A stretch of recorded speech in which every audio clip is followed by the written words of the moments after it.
kayak dari generasi satu, generasinya King Joko satu, tentu generasinya ke anaknya ini gitu ya. Kita di Tuhan, kenapa tidak sekalian anaknya yang juga sekalian mendekati Tuhan itu pun juga dijadikan ratu. Itu kan dinasti politik itu kan sekarang playnya by system.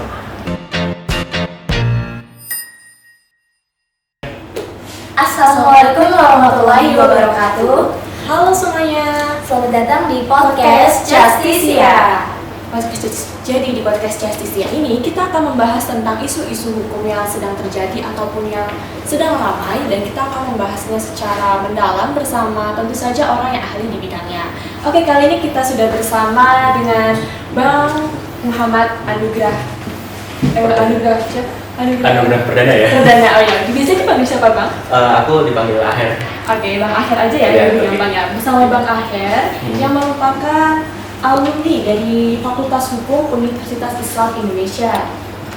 Jadi beliau juga pernah menjadi research assistant di Pusat Studi Hukum Konstitusi. Nah, Bang Aher ini juga pernah menjadi research assistant di Pusat Studi Hukum Konstitusi Universitas Islam Indonesia. Kemudian pernah juga magang di Mahkamah Konstitusi Republik Indonesia. Terus magang juga di Kemenkumham wilayah Yogyakarta. Iya, benar. Dan pernah juga menjadi research assistant di Swasabha Research Initiative. Masih sekarang masih jadi asisten peneliti sama sekarang. Oh, berarti saat ini? Iya, saat ini. Sebelumnya perkenalkan dulu Bang. Saya Nimala. Iya. dan saya Mai. Iya.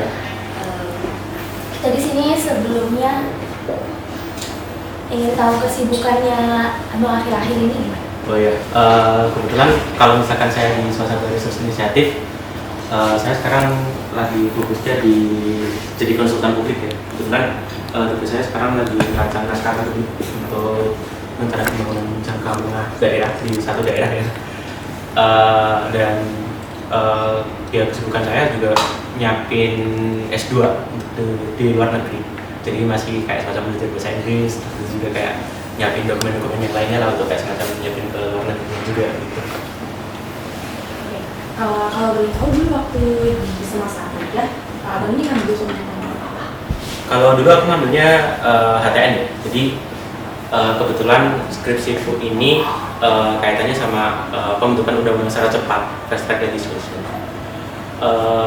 Dan kebetulan aku di situ awalnya nih menariknya ya pada waktu itu ya. Aku kan risetnya kan sama Mas Zainal Mukhtar ya pada waktu itu ya, sampai datang ke UGM juga. Terus habis itu aku rencana mau nguji sekitaran 3 undang-undang aja gitu. Cuma dibilang, misalnya kayak kalau misalkan seandainya mengambil undang-undang yang bermasalah doang, ya penelitianku jadi subjektif gitu. Akhirnya ya udah gitu, aku batasin penelitianku berdasarkan tahun gitu. Nah, pas ketika aku ngajuin ke Prof Nikmah mau ngambilnya itu dari periode kedua Jokowi, periode 2020 sampai tahun 2022, itu dibilang kayak gini gitu. Itu udah punyanya itu udah dijadiin disertasi yang lain Mas gitu. Oh ya udah, saya ambilnya yang ini aja, apa tuh dari periode Jokowi periode pertama sampai ini periode 2022 gitu. Terus habis itu saya berarti ternyata ada 184 undang-undang yang harus saya kaji di situ gitu. Jadi kayak ya skripsi saya lumayan tebal sampai 462 halaman pada waktu itu gitu. Terus sih gitu. Jadi ya saya memang sukanya di HTN sih, terutama di bidang perundang-undangannya juga sama kekuasaan kehakiman. Kalau berarti itu kan mengenai undang-undang kayak sekali kayak berat pembahasannya. Iya. Itu udah tertarik sejak kapan sih? Itu aku udah sejak SMA ya. Jadi aku dulu juara cerdas cermat 4 pilar itu 2 kali di kabupaten, juara 1, terus itu di provinsi aku juara 3, itu pun juga 2 kali pada waktu itu. Iya. Terkait topik yang akan kita bahas mengenai segala gelar dinasti politik, kepercayaan publik kepada Mahkamah Konstitusi mulai rusak di era pemerintahan Jokowi. Oke. Jadi ini ya. Ini sebelum kita masuk ke kepercayaan publik yang muncul tuh kayak kita Iya. pengen tahu dulu sih kayak definisi dari dinasti politik itu kayak gimana sebenarnya? Soalnya banyak banget yang ini dinasti politik ini juga mungkin definisinya itu kayak gimana sih? Oke. Hari ini kita main itu ya, berarti ya. Wah, Hari ini kita main itu ya, berarti ya. ada perbedaannya nggak sama kayak regulasi hukum junjungan itu. Ya, jadi ini agak teoritis dulu ya sebelum kita main bocorin halus sedikit gitu. Oke. Bukan bermaksud bahwasanya kita di platform ini ya, platform yang ada di luar ya, tapi kita agak semacam bicarain dikit lah soal masalah dinasti politik ya. Jadi kalau misalkan kita berbicara mengenai apa sih yang disebut dinasti, itu kan dia kan kekuasaan berdasarkan kekerabatan dari ini apa hubungan darah. Nah, yang dinamakan dinasti itu dia kekuasaannya itu yang isi adalah orang-orang terdekat. Nah, dan itu berlangsung selama turun menurun. Ibaratnya kayak dari generasi satu, generasinya King Joko satu, tentu generasinya ke anaknya ini, gitu ya. Kita ya bisa bilang biasanya kayak ya King Joko itu ya inilah apa tuh mungkin Joko yang lain lah gitu. Tapi dalam tanda kutip dinasti itu sebenarnya kalau misalkan saya boleh bilang itu adalah kayak mirip di kerajaan-kerajaan kayak semacam monarki. Nah, apakah memang dinasti ini itu relevan untuk sekarang gitu ya? Relevansinya dinasti dengan zaman sekarang ya sebenarnya sih itu depend on ini ya, aturan hukumnya di negara masing-masing. Kalau misalkan saat di negaranya itu demokratis ya pasti dia akan dia akan memilih berdasarkan suara terbanyak dari masyarakat. Kayak contoh negara-negara parlementer, negara-negara presidensi. Tapi kalau misalkan dibentukannya dalam negara berbentuk monarki, ya pasti dia kayak Malaysia, kayak Brunei, ataupun kayak Saudi Arabia. Itu mungkin itu juga bisa dibilang sebagai salah satu bentuk daripada dinasti, kekuasaan dinasti di situ. Terus nih Bang, kira-kira apa aja sih faktor munculnya dinasti politik? Oke. Sebenarnya kan kalau misalnya seandainya kita baca bukunya Prof. Nimatul Huda ya, ilmu negara ya, itu kan kekuasaan itu kan ada legitimasinya ya. Nah, salah satu legitimasinya itu kan berdasarkan kalau nggak berdasarkan ketuhanan, dia berdasarkan dari apa yang namanya kayak dia punya pengaruh di situ. Nah, kemungkinan yang terjadi kalau misalkan seandainya kita berbicara mengenai dinasti pada awalnya, itu kan dia kan menganggap bahwasanya kayak dia anak ini itu diberkati Tuhan untuk memimpin negara, untuk memimpin satu wilayah kerajaan. Nah, makanya karena memang sudah diberkati Tuhan, kenapa tidak sekalian anaknya yang juga sekalian diberkati Tuhan itu pun juga dijadikan raja. Nah, sedangkan kan kalau misalkan seandainya kita berbicara untuk era saat ini, itu kan dinasti politik itu kan sekarang playnya by system gitu. Karena memang tidak ada di dalam undang-undang dasarnya, tidak ada di dalam undang-undangnya. Bahkan kalau misalnya kita baca undang-undang nomor 7 tahun 2017, mana ada yang menyebut soal masalah kerabat itu dilarang untuk ini apa tuh, dilarang untuk maju daripada kontestasi pemilihan presiden gitu. Jadi kayak dalam tanda kutip dinasti yang ada kalau misalkan seandainya ada di negara demokrasi itu pasti ada di permainan sistemnya, itu ada permainan autokratisme di situ. Itu sih. Nah, seperti yang tadi tidak dibutuhkan undang-undang. Ini kan kayak untuk dinasti itu kayak seperti tidak dimasukkan karena tidak melanggar undang-undang. Benar. Nah, maka itu kayak juga keinginan rakyat juga kan, kayak kemarin yang sudah terjadi itu. Ya, 58% ya. Iya. Bagaimana bisa itu terjadi? Ini 58% kan tadi. 58% kan ini? Apa yang buat lo begini? Enggak boleh. Oke. Agak pikir jurang ya. Tapi ada yang rasa bangga kok jadi bagian dari 17% ya. Ya, saya pribadi baterai saya nggak terlalu full ya, bahkan nggak sampai setengahnya. Cuma gini, kenapa itu bisa terjadi? Karena memang mungkin ya, karena memang demokrasi itu saya nggak pengen bilang ada kayak semacam teori yang menyalahkan satu demokrasi ya, bahwasanya kayak Plato pernah menyatakan bahwasanya kayak gurunya terbunuh itu karena demokrasi, dan Plato menolak demokrasi itu karena demokrasi itu jahat gitu, pernah melakukan kejahatan terhadap gurunya Socrates gitu. Nah, cuma saya pengen bilang bahwasanya kayak ya dalam tanda kutip survei yang dulu pernah menyebutkan itu kan kepuasan terhadap pemerintahan yang saat ini yang dilakukan oleh Bapak Jokowi itu kan sampai 75%. Ya, artinya memang masyarakat puas gitu kan. Tapi apakah kita harus menyalahkan masyarakatnya? Ya enggak gitu. Itu pilihan selera masyarakat kan. Selera tidak bisa disalahkan gitu. Ibaratnya kayak ya saya suka dia, itu kan ya selera saya gitu, saya suka dia ataupun saya suka yang lain gitu kan, itu kan ini ya satu soal masalah selera ya. Tapi balik lagi, apakah memang kalau misalkan seandainya ini kita bicara soal masalah dinasti politik yang saat ini sedang terjadi dan kaitannya dengan people populism gitu, ataupun kayak semacam populisme yang terjadi, saya boleh bilang bahwasanya kayak ya kita bisa bilang bahwasanya kayak ya apakah ini masalah edukasi masyarakat terhadap demokrasi yang kalau misalkan saya lihat dari kalian semua yang menolak dinasti politik ya, tanda kutip dinasti politik itu menolak demokrasi ya. Itu kan kalau misalkan saya boleh bilang ya saya pengen bilang aja bahwasanya kayak ya kita nggak bisa menyalahkan masyarakat itu satu. Terus itu yang kedua adalah ya ini ada sistem yang terjadi gitu. Selera masyarakat ya biarkan masyarakat yang inilah gitu, biarkan masyarakat yang dia itu pemilih gitu, karena memang ini efek konsekuensi daripada pemilihan langsung gitu. Cuma kayak ya sebenarnya pernah diwanti-wanti juga ya ketika oleh Alexander Hamilton gitu, kenapa kayak pemilihan di Amerika Serikat itu tidak dilakukan berdasarkan tidak dilakukan berdasarkan direct by people, tapi kenapa pakai electoral college, karena memang ditakutkan itu menghadirkan satu pemimpin yang demagog gitu.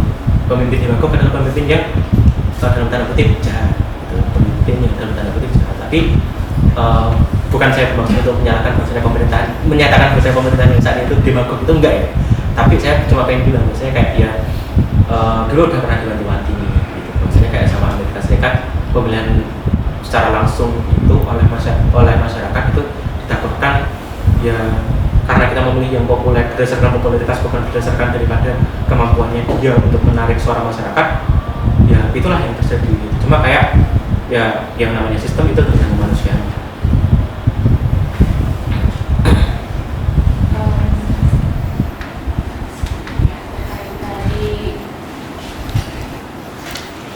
Pilihan masyarakat, pilihan masyarakat itu kan ada yang sempat ramai gitu, Nah, ya. Setelah putusan itu tetap aja ada masyarakat yang istilahnya kayak tidak suka, dan ada juga yang mengatakan seperti tadi kan itu tidak melanggar hukum, Ya, udah diputuskan juga. Lalu mengapa ada masyarakat juga yang mengatakan bahwa itu tuh salah, putusan itu salah sebenarnya, dan sebenarnya peran Mahkamah Konstitusi sendiri itu bagaimana dalam menangani hal tersebut? Oke. Kalau misalkan kita pernah di sini ada kayak semacam researchnya CSIS ya, tapi saya nggak mau ngomong bahwasanya kayak semacam generasi MK yang dari pribadi saya sendiri bahwasanya menurut itu enggak. Saya by researchnya CSIS bahwasanya kayak dari generasi pertama sampai ini sekarang udah generasi keempat ya, generasi keempat atau mau masuk generasi kelima. Saya kurang tahu ya apakah generasi satu zamannya Pak Gini, habis itu Pak Mahfud masuk ke zamannya Pak Hamdan, ya udah generasi keempat ya. Katanya sudah kayak semacam mengalami yang namanya penurunan gitu. Nah, saya sendiri pengennya bilang, saya kayak untuk disclaimer aja, apa yang terjadi di Mahkamah Konstitusi ketika kita berbicara mengenai apakah itu putusannya salah atau putusannya itu benar, saya cuma pengen bilang bahwasanya kayak secara hukum benar, tapi secara etikanya salah.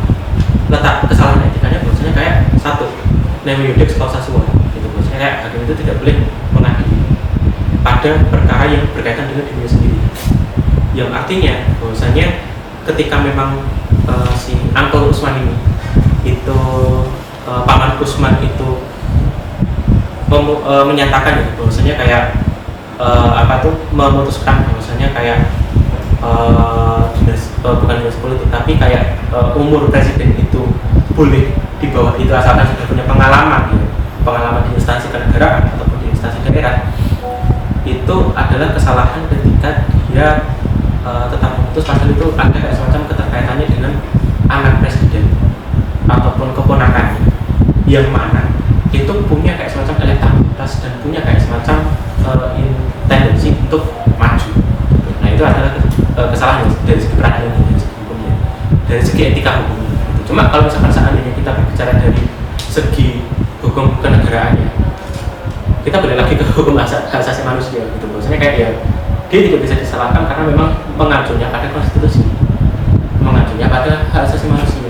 Maksudnya kayak biasa orang boleh sih untuk semacam jabatan tertentu, tapi pada konteks ini ya salah, nggak gitu juga dong. Ketika kita berbicara mengenai pemberian kesempatan kepada anak muda gitu, ya anak muda yang berkompeten tertentu ya cuma karena kan memang pada waktu itu kan si Pak Gibran ini kan dia kan kayak ya udah sudah kayak semacam dia punya kayak semacam tendensi lah untuk kayak semacam maju di pemilihan presiden. Itu sih kalau saya tidak ya.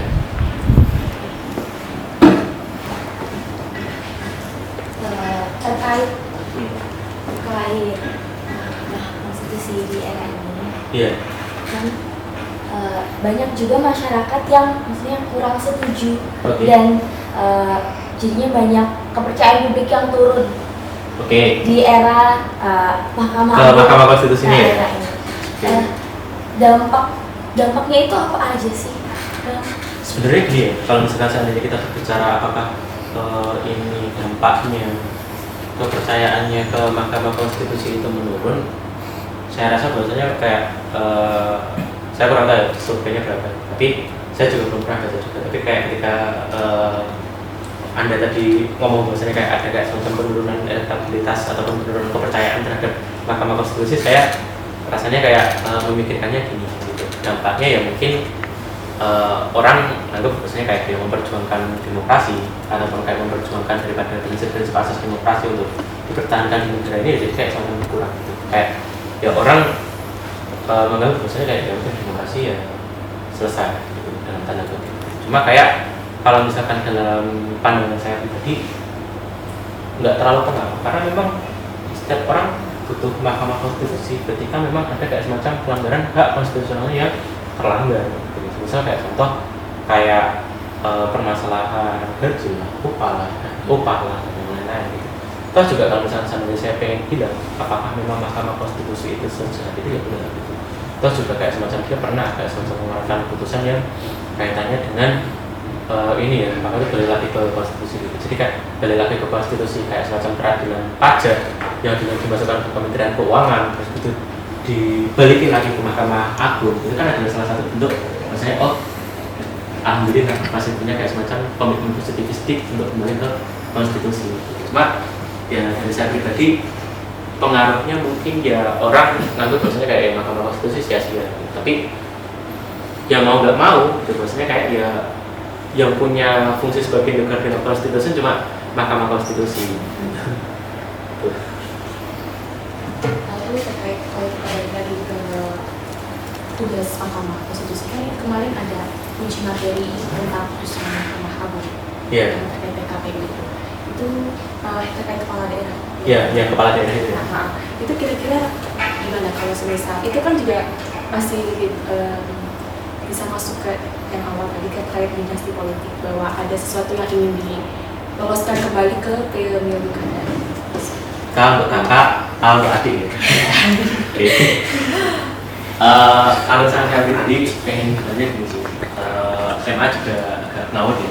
Bukan berarti saya bahwasanya kayak menganaktirikan Mahkamah Agung itu enggak. Tapi dalam tanda kutip ada kesalahan yang kalau misalnya secara objektif ada kesalahan. Kesalahannya ya dia memutus peraturan KPU terhadap peraturan pemilihan umum, yang mana kalau misalkan seandainya seharusnya itu dia ngacunya ke ini, dia kayak semacam ngacunya ke peraturan pemilihan umum. Di peraturan pemilihan umum itu di undang-undangnya kalau misalnya saya bilang ya, undang-undang pemilihan umum itu bunyinya itu tetap seperti itu, dan di peraturan KPU bunyinya tetap seperti itu. Tapi permasalahannya adalah peraturan KPU ini kan peraturan yang sifatnya dia ini adalah di bawahnya undang-undang. Dia di bawahnya undang-undang. Ketika dia di bawahnya undang-undang, kalau misalnya sudah sesuai, ya berarti tidak ada yang bertentangan. Gitu. Tidak ada kayak semacam penafsiran baru dalam undang-undangnya. Cuma Cuma aneh bin ajaib, ya negara kita aneh bin ajaib sih. Saya pengen bilang bahwasanya kayak ya si Mahkamah Agung ini itu kenapa kok menyatakan bahwasanya kayak itu ada kayak semacam hal aneh di dalam peraturan KPU, yang mana itu di dalam undang-undangnya sendiri itu sudah jelas bahwasanya kayak bunyinya seperti itu gitu. Dan sudah sesuai gitu. Tapi kenapa harus diubah gitu. Yang namanya peraturan pemilu kada itu dia kan ngacunya kan ke undang-undang pilkada gitu. Kalau misalkan ada kayak semacam perubahan makna, ya yang harus diuji adalah undang-undangnya gitu. Bukan peraturan KPU-nya gitu. Kenapa harus di peraturan KPU-nya gitu. Dan kenapa peraturan KPU ini dianggap bertentangan gitu. Itu jadi satu hal yang aneh gitu. Dalam tanda kutip, kenapa Mahkamah Agung pengen nyari sensasi kayak Mahkamah Konstitusi gitu loh. Gitu. Yang jelas-jelas ya udah salah gitu. Dalam tanda kutip, kenapa kayak harus memutuskan hal yang salah gitu. Kalau menurut saya, kalau misalnya saat ini memang undang-undang seperti itu, ya udah gitu, peraturan KPU ini udah salah. Tapi kalau misalkan seandainya yang nggak sertnya itu di peraturan setingkat undang-undangnya, di peraturan undang-undang di undang-undang pilkadanya, yang sekarang kan ya kalau salah pakai perpu pilkada, ya udah kalau misalnya saat ini perpu pilkada masih tetap berbunyi seperti itu, ya kalau misalnya kurang puas ya silahkan diuji ke Mahkamah Konstitusi, gitu. Jangan diujikan ke ini, diujikan ke Mahkamah Agung gitu ya. Jadi kayak lucu gitu loh. Jadi kalau misalnya itu diubah kayak nggak apa-apa gitu, kayak penafsiran maknanya gitu. Ya kalau misalkan penafsiran maknanya ya tetap harus ngajunya ke undang-undang pilkadanya gitu. Kecuali kalau misalkan seandainya undang-undang pilkadanya mau diuji ke MK, ya silahkan ya silahkan gitu.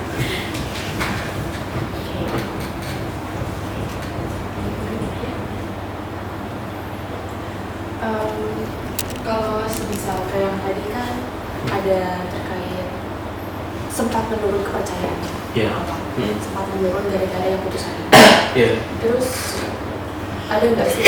Itu sebenarnya kan kalau nggak salah daripada putusan kayak lebih ke orang ya, orang yang gitu. Terus memutuskan ya. Memutuskan lebih ke itunya. Terus bagaimana caranya agar kepercayaan itu bisa tetap percaya kepada Mahkamah Konstitusi itu walaupun ada putusan-putusan yang kontroversial? Saya pengen bilang ya, bahwasanya kayak Mahkamah Konstitusi itu kalau misalnya saya ingin bilang bukan dosa juga, bukan dosa generasi pertama, tapi ini adalah salah satu bentuk daripada rasa percaya diri yang sangat tinggi dari generasi pertama. Generasi pertama itu ketika dia generasinya Prof. Jumli, jadi kan ada semacam beberapa generasi, 4 generasi ya. Generasi Prof. Jumli, generasinya Pak Mahfud, generasinya Pak Ahmad Zulfa, sama generasinya yang sekarang Pak Anwar Usman, sekarang sama alumni kita juga Pak Soeharto ya. Nah, kenapa memang prosesnya ini turun? Karena hakim-hakimnya ini itu dari segi kualitasnya itu pernah mengalami penurunan menurut surveinya CSIS. Prof. Jimli itu punya kayak keteguhan konstitusional yang sangat tinggi terhadap etika kehidupan berbangsa. Makanya ketika pada waktu MK berdiri, peraturan pertama yang berdiri setelah jadi peraturan kedua yang berdiri setelah hukum acara Mahkamah Konstitusi yang berdiri selanjutnya adalah Sabta Karsa Utama. Itu baru beberapa bulan pada waktu MK berdiri, pada waktu MK bentuknya masih hotel gitu, masih sidangnya di hotel gitu. Sampai Pak Alguna ngeluh-ngeluh bahwasanya kayak hakim MK ini yang paling ngenes gitu. Sejahteranya hakim MK itu bahkan di bawah pengadilan hakim PN gitu loh. Jadi kayak pernah mengatakan bahwasanya kayak MK pernah mengalami masa susah gitu, Cuma kayak obrolan pastinya ada di YouTube, obrolan saya tadi cuma obrolan dibuat-buat gitu. Cuma kalau misalkan seandainya yang Mahkamah Konstitusi itu pernah mengalami rasa percaya diri yang sangat tinggi ketika dia menganggap bahwa kayak ya kami negarawan, kami tidak perlu diawasi. Makanya ketika pas ada kayak semacam uji undang-undang komisi yudisial pada waktu itu, MK menganggap bahwasanya kayak MK ini tidak diawasi karena memang secara konstitusionalnya pendirian komisi yudisial pada waktu perubahan ketiga itu difokuskannya pada Mahkamah Agung. Habis itu MK terakhir, makanya MK ditaruh di pasal 24C. Persis kayak di bunyi putusannya itu, di bunyi pertimbangan putusannya. Nah, terus karena rasa percaya diri yang tinggi, MK pada waktu itu menganggap maksudnya kayak ya karena kita punya komitmen yang sangat besar, ya udah kita buat aja peraturan tersendiri yang namanya disebut sebagai Sabta Karsa Utama, ambil dari PMK nomor 2 tahun 2003 pada waktu itu. Gitu. Oke, boleh punya rasa percaya diri yang tinggi, dan buktinya sendiri bahwa generasi pertama itu nggak pernah ada kayak semacam permasalahan mengenai permasalahan mengenai kode etik. Gitu. Nah, periode kedua itu dulu pernah, kalau nggak salah Hakim MK pernah melakukan pelanggaran etik di zamannya Pak Mahfud. Pak Mahfud pada waktu itu langsung nyuruh mundur, ya mundur, gitu. Nah, jadi kayak kita itu belum dewasa secara bernegara, karena menganggap bahwasanya kayak ya selama kita nggak ada aturannya, ya udah dalam tanda kutip ya udah silakan aja kita kayak semacam melakukan pelanggaran gitu ya. Ini kalau misalkan seandainya tidak melanggar hukum, tapi kalau misalnya melanggar etika ya salah dalam tanda kutip itu. Terlebih lagi rasa percaya diri yang sangat tinggi itu menunjukkan MK secara perlahan gitu. Karena memang MK pada waktu itu memang bukan tidak bersedia, tapi memang secara konstitusionalnya Mahkamah Konstitusi menganggap bahwasanya kayak dia tidak perlu diawasi karena memang sejarahnya KY Komisi Yudisial itu memang tidak difungsikan untuk mengurus permasalahan etik daripada Mahkamah Konstitusi. Salah satu caranya ya udah kita melakukan pengawasan terhadap diri sendiri aja. Atau juga kita negarawan. Tapi permasalahannya adalah negarawan itu terlalu abstrak. Gitu. Syarat negarawan itu terlalu abstrak. Gitu. Bahkan kalau misalkan seandainya kayak semacam mengangkat hakim dari sanak keluarga sendiri, misal kayak saya ini punya hubungan kerabat sama Mbak Amai gitu. Saya angkat Amai jadi hakim konstitusi pada waktu itu saya presidennya, ya udah. It's okay gitu, selama saya menganggap bahwasanya kayak Mbak Ama ini punya kriteria negarawan yang sangat tinggi gitu. Itu sih kalau menurut saya gitu. Terkait hakim nih, gimana sih proses penentuan hakim Mahkamah Konstitusi? Sebenarnya itu ada kayak semacam di protokolernya sendiri ya. Tapi kan kalau misalkan seandainya kita berbicara konstitusinya ada di pasal 24 ayat 5 ya, rekrutmennya dari DPR, Mahkamah Agung, terus habis itu Presiden. Nah, terus habis itu persyaratan kenegarawanannya itu abstrak, yang diatur di Mahkamah Konstitusi sendiri ya, bahkan di Undang-Undang Mahkamah Konstitusi sendiri saya tidak tahu ya konkret aturannya, tapi minimal itu dia yang paling konkret adalah usia sama gelarnya, minimal dia udah dapat gelar apa gitu. Kalau misalnya untuk saat ini kan gelar dokter ya, gelar dokter usia 55 gitu. Nah, kalau misalnya soal masalah negarawan itu abstrak gitu, dan standarnya itu dipegang sama DPR, sama Mahkamah Agung, sama Presiden gitu. Dan dia itu open legal policy, jadi kayak tes wawasan kebangsaan, tes yang lain-lain gitu. Itu sesuai daripada selera presiden sendiri gitu, untuk menentukan maksudnya kenegarawanan gitu. Orang salah satu dosen kita aja itu udah negarawan tapi ditolak sama ini gitu ya, dikit bocah harus dikit bocah dikit ya. Kita tuh punya dosen gitu, dosen yang dulu peringkat pertama secara kenegarawanan ya, tapi ketika dicabut dari jabatan ketua Mahkamah Konstitusi, terus itu kayak tiba-tiba udah dicabut dari jabatan ketua, ternyata masih mampir ke Mahkamah Konstitusi, masuk ke ruangan ketua Mahkamah Konstitusi gitu. Padahal kan secara etis kan nggak boleh gitu. Saya tetap menyetujui riset daripada CSIS ya, bahwasanya kayak memang ada kayak semacam penurunan. Cuma kalau misalkan saya pribadi, saya pengen bilang bahwasanya kayak dia itu tergantung dari manusia masing-masing. Silahkan presiden itu milih orang dari kerabatnya sendiri untuk jadi Mahkamah Konstitusi, silahkan gitu. Tapi apakah berani menjaga seperti John Marshall yang dulu memutus Madison versus Mercury? John Marshall itu kerabatnya John Adam gitu, yang ditunjuk jadi hakim agung gitu. Tapi permasalahannya ketika pas pada waktu sengketa Mercury versus Madison, dia kayak semacam ngeluarin yang namanya putusan pertama dari judicial review, dia bersikap netral di situ gitu. Dalam tanda kutip, dinasti nggak masalah selama kayak Anda profesional gitu. Tapi dinasti bisa menjadi masalah selama kayak Anda nggak bersikap profesional gitu, dalam satu pemerintahan gitu. Permasalahannya adalah kenegarawanan kita itu belum dewasa gitu. Indeks demokrasi kita itu masih sangat rendah sekali gitu, di angka sekitar 61,7% gitu menurut datanya OECD gitu ya. Kalau misalkan seandainya kita belum dewasa berdemokrasi ya jangan main api gitu loh, dalam tanda kutip ya, kita jangan main-main apinya gitu. Kalau menurut saya ya saya pengen bilangnya inilah, kalau misalnya seandainya kalian masih mengedepankan keluarga daripada profesionalitas ya nggak usah lah kayak semacam main-main dengan dinasti gitu. Yang penting kalian dewasa dulu gitu, dalam tanda kutip siap nggak kalau misalkan seandainya ini apa tuh dalam pemerintahan kalian mampu mandiri gitu, punya kayak semacam integritas gitu untuk kayak semacam menjalankan pemerintahan, bukan menjalankan gubernur berdasarkan pesanan ayah gitu gitu atau pesanan paman gitu. Mungkin udah mau masuk di sisi terakhir ya. Yeah. Saya pengen tahu menurut Bang F sendiri tuh demokrasi di Indonesia itu sekarang kayak gimana? Apa yang salah dari demokrasi kita? Saya suruh bilang salahnya atau gimana nih?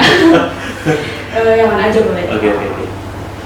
Ya demokrasi kita itu mau dibilang kayak kena kanker stadium 3 atau kanker stadium 4 yang udah akut tuh, rasanya saya pengen bilang kayak gitu. Tapi kayak di satu sisi juga kayak ya siapa yang mau disalahin? Siapa yang mau disalahin gitu? Masyarakat nggak bisa disalahin dong. Itu selera masyarakat dong. Gitu. Pilihan masyarakat. Tapi di satu sisi kalau misalnya saya mau bilang pelaksanaan demokrasi kita itu saya pengen bilang misalnya kayak ya perlu kayak semacam pembenahan. Pemerintah ya boleh sekitarnya kayak semacam mengatakan bahwasanya demi pembangunan. Tapi permasalahannya adalah ketika kita melakukan pembangunan, ya pembangunan itu untuk masyarakat gitu. Makanya kayak ketika kita melakukan pembangunan sendiri, ya kita harus memperhatikan masyarakatnya. Kayak saya baca salah satu artikel ya, gitu. Biasanya kayak ketika suku Native American Indian itu dia kayak semacam dikatakan bahwasanya kayak kita mau mendemokratisasikan kalian nih, tanda kutip kita mau civilized kalian gitu. Bahwasanya kita pengen mengajarkan demokrasi dan yang lain-lain gitu. Ternyata risetnya menyatakan bahwasanya kayak mereka itu lebih demokratis terlebih dahulu ketimbang Amerikanya sendiri gitu. Jadi apa yang perlu diajarin dari mereka gitu loh gitu. Nah makanya konteksnya yang sekarang itu adalah gini gitu. Kalau misalkan seandainya pembangunannya ini justru merusak demokrasi, ya berarti apa yang diperlukan dari satu pembangunan gitu. Kalau misalkan seandainya pembangunannya justru malah merusak demokrasi itu sendiri gitu. Kalau misalkan dalam tanda kutip, ya saya pengen bilang gitu. Maksudnya kayak ya kita boleh gitu kan semacam berfokus kepada kayak semacam kapitalisasi dan yang lain-lain. Tapi tolong dong kayak semacam perhatikan daripada masyarakat Anda yang sedang kalian bangun gitu loh. Itu sih. Mungkin ini agak sedikit menyinggung dengan hal-hal yang tadi atau yang lain, agak sedikit keluar jalur terkait adanya desas-desus akan hadir kembali Dewan Pertimbangan Agung yang katanya dipersiapkan untuk Pak Jokowi. Ini masih desas-desus karena gimana ya? Pak Jokowi, saya gimana ya? Soalnya gini, ini kan sebagai kayak kita tindakan untuk masyarakat. Kalau nggak diatasi, kalau kita diam aja, bisa aja Ya, pernyataan benar. dan kira-kira mungkin akan tidak.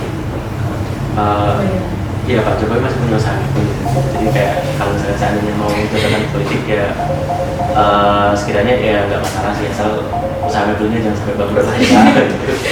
Cuma gini apa tuh kalau misalkan saya pribadi pengen bilang bahwa saya kayak DPA itu ya kayak semacam lembaga yang sudah usang dan tidak perlu dihadirkan kembali karena dia nggak punya kayak semacam produk hukum, dia nggak punya kayak semacam fungsi gitu. DPA mau ngapain sama presiden gitu. Kita juga secara check and balance udah kayak semacam ada DPR, ada kayak semacam ini ya MPR gitu. Terus habis itu DPA dibuat kayak semacam untuk membantu presiden, udah ada menteri gitu yang ngapain gitu. Terus juga kalau misalkan seandainya kita berbicara menteri, tiap kementerian itu punya anggarannya sendiri-sendiri dan gak murah gitu loh. Kementerian yang paling murah sendiri. Kalau misalnya Polhukam itu, kalau misalnya kita lihat di RPJMN 2020-2024 ya, dalam 5 tahun mereka cuma dianggarin 2 triliun dalam waktu 1 tahun gitu. Artinya kalau misalkan seandainya kita bicara DPA gitu, kaitannya dengan pembangunan gitu, ya ngapain kita ngasih uang ke DPA gitu. Terus juga DPA nggak punya kayak semacam fungsi yang lain gitu, itu malah kayak semacam nambah beban keuangan negara gitu. Terus juga kita tuh uang udah punya utang tuh udah sekitar 600 triliun gitu, mau dipotong lagi tuh uang makan siang gratis gitu 7.500 itu udah dapat apa gitu. Itu sih ya. Jadi gimana ya kalau misalnya seandainya saya mau bilang ya DPA itu kalau misalkan seandainya one team press itu setidaknya ya jangan segitunya lah. Kalau misalnya seandainya mau kayak semacam disetujui kayak semacam masuk ke dalam undang-undang gitu ya udah itu hak prerogatif presiden aja. Presiden kalau misalnya seandainya mau selama ini kan kalau misalnya seandainya kita berbicara mengenai DPA itu kan one team press ya. One team press itu kan dia kan digaji, dia dapat upah itu kan berdasarkan daripada dana eksekutifnya sendiri, bukan di luar daripada di APBN gitu. Dan kan kalau misalnya seandainya dia dikasihkan di undang-undang gitu, APBN pasti turunnya ke DPA gitu. Nah kalau misalnya APBN-nya turunnya ke DPA, boncos lagi kita 600 triliun tambah lagi gitu ya. Buat teman-teman SMA, kalau misalnya seandainya kalian cuma dapat nasi kucing ya saya mohon maaf ya. Itu sih. Terus kalau dari segi hukumnya gimana nih? Kan itu udah dihapuskan sebelumnya ya? Iya. Apakah perlu ada sidang merapat lagi untuk pembentukan amandemen undang-undang lagi undang dasar atau gimana? Karena setahu saya itu kan udah dihapus di pasal 16 kalau tidak salah. Mau bahas apa lagi kalau misalnya seandainya DPM udah dihapus? Kecuali kalau misalnya DPM masih ada. Iya, tapi kan ini kalau misalnya ini Yeah. dibangkitkan lagi gitu. Iya. Harus ada perubahan lagi kayak gitu. Ya diubah lagi. Diubah lagi. Tapi dalam tanda kutip kalau misalnya seandainya hanya sebatas undang-undang ya cukup dia cabut aja undang-undang. Oh, jangan saya. Cabut aja undang-undang, nggak perlu kayak suatu undang-undang dasar gitu. Kembali lagi ke topik awal tentang darurat dinasti politik, ada nggak sih Bang pesan-pesan untuk mahasiswa di era gempuran ini? Kalau misalkan di era dinasti politik ya kalian yang sabar aja ya. Kalau misalkan seandainya memang kalian ada kayak semacam kalah sama orang dalam gitu. Cuma ya enggak jangan bahwasanya kayak kalian pesimistis gara-gara kayak semacam ada ungkapan orang dalam gitu. Kalau misalkan saya pribadi balik lagi ke mindset nih. Jangan beranggapan bahwasanya kayak ya kita menang karena memang ada kayak semacam orang dalam di sini gitu. Kita balik lagi gitu. Gimana dengan usaha kita sendiri gitu untuk kayak semacam ya Anda makan dari berdasarkan usaha sendiri itu lebih berkah gitu loh. Ada kayak Anda ngambil dari jalur yang curang, dari kayak semacam nepotisme gitu loh. Gitu sih. Kecuali kalau misalnya seandainya ya ini ya itu dalam tanda kutip Anda punya kayak semacam kapabilitas gitu. Tapi kalau misalnya seandainya Anda di luar daripada kayak semacam kapabilitas Anda, kayak contoh nih yang isunya IKN kemarin itu yang dibocorin sama platform sebelah tidak dibilang kayak gini. IKN kemarin itu yang mimpin itu orangnya ternyata nggak kompeten di sana gitu, hanya sekedar kedekatan dengan presiden gitu. Akhirnya kan dia mundur, nggak sanggup gitu kan. Gitu. Ya jangan sampai Anda seperti itu gitu. Kalau misalnya seandainya Anda seperti itu, ya kasihan negaranya gitu. Kalau misalnya seandainya Anda kayak semacam diamanahi untuk kayak semacam misal nih megang dana bansos nih gitu. Dana bansos Anda orang fisika nggak tahu hitung-hitungan soal masalah akuntansi, ya bingung kalian gitu loh gitu. Dana bansosnya dari kemana-mana gitu loh. Gitu sih. Ada lagi? Cukup. Ini udah cukup dari kita, ini udah akhir dari sesi kami. Terima kasih pada Bang Amir. Ini udah gosong atau udah matang nih? Atau ada ingin yang ditambahkan dari Bang Amir sendiri? Closing statementnya? Ya sekiranya saya udah cukup memasaknya ya kali ini ya. Saya udah cukup cooking ya. Iya. Saya udah opernya udah gedean nih. Udah operating nih. Ya kalau misalnya saya pribadi, saya pengen bilangnya kayak ini ya, itu ini udah programnya bagus gitu, udah mirip kayak platform sebelah lah gitu yang bahas soal masalah bocor gitu. Ya semoga ke depan dia bisa lebih baik lagi lah, upgrade gitu untuk semacam podcast law ya, podcast apa namanya? Justisia ya. Gitu ya. Semoga jadi lebih bagus lagi gitu. Dan ya tetap pertahankan idealisme kalian gitu. Soalnya kalau misalnya seandainya kalian udah punya pesimistis sendiri terhadap ya orang dalam gitu ya makin banyak orang miskin gitu di Indonesia gitu. Karena miskin bukan karena mereka malas, tapi miskin karena ya nggak dikasih kesempatan gitu. Oke, baik. Terima kasih ya Pak Hakim sudah hadir di podcast Chances Sama-sama. kali ini. Semoga ya kita bisa undang lagi untuk kita main lain tentunya. Siap, boleh. Bersedia kan Bang datang lagi? Ya gitulah atau ya kasih kesempatan yang lain buat masak lah gitu. Saya masaknya kayaknya udah overheat nih. Dari kesempatan harus lebih panas dari ini nggak sih? boleh. Oke, baik teman-teman, begitulah podcast Cesia kali ini. Terima kasih sudah menonton dan sampai jumpa di podcast Cesia selanjutnya. Bye-bye!